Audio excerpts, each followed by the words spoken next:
ulikuwa unakuja Chamazi Complex Azam, lakini bado ukiwa Dodoma Jiji under 20. Yes. Okay. Tunakuja hapa mashindano ya under 20 tunacheza. Kwa jina langu sasa likaanza kufahamika. Hata ni Dodoma sasa pale of course yani Dodoma watu kaanza kusikia paka watu wanasema sasa yani nikaa sana najulikana na nini.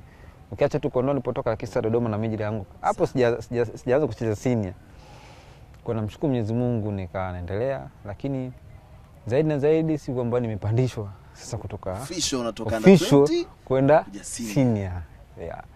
Na mabadiliko walifanya mabadiliko wa Dodoma Jiji kipindi cha kulikuwa na Bwana Makata kipindi kile kocha, wakambadili akaja Masudi Juma Irambo na Burundi, kocha raia wa Burundi.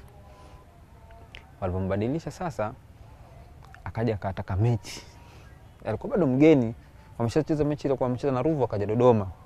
Akasema bwana, akaongea na mwalimu wa under 20, bwana nataka mechi lakini sio mechi ya under 20 yote. Bwana uchanganye na vijana hao mtaani wale ambao wako vizuri, nataka nipate mechi kweli.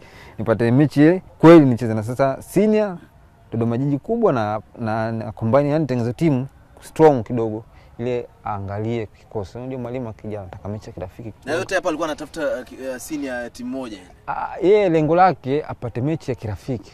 Yani strong timu ya kirafiki, kwa sababu mwalimu akija mgeni sote unajua kwenye timu anataka angalie kikosi chake. Kwa sababu si mgeni, angalie baadhi ya wachezaji, afuatilia. Kwa mwalimu akipata mechi strong kidogo anajua timu yangu iko hivi, wachezaji wangu wako hivi. Kwa lengo lake, sababu Dodoma hakukuwa na baada ya pasi kwa timu ya ligi kuu iko moja. Hakukuwa na ligi daraja la kwanza timu pale. Kwa ukitaka mechi strong kidogo labda uchukue timu za labda zinatoka nje ya Dodoma au usafiri. Sasa sometimes ni gharama sana.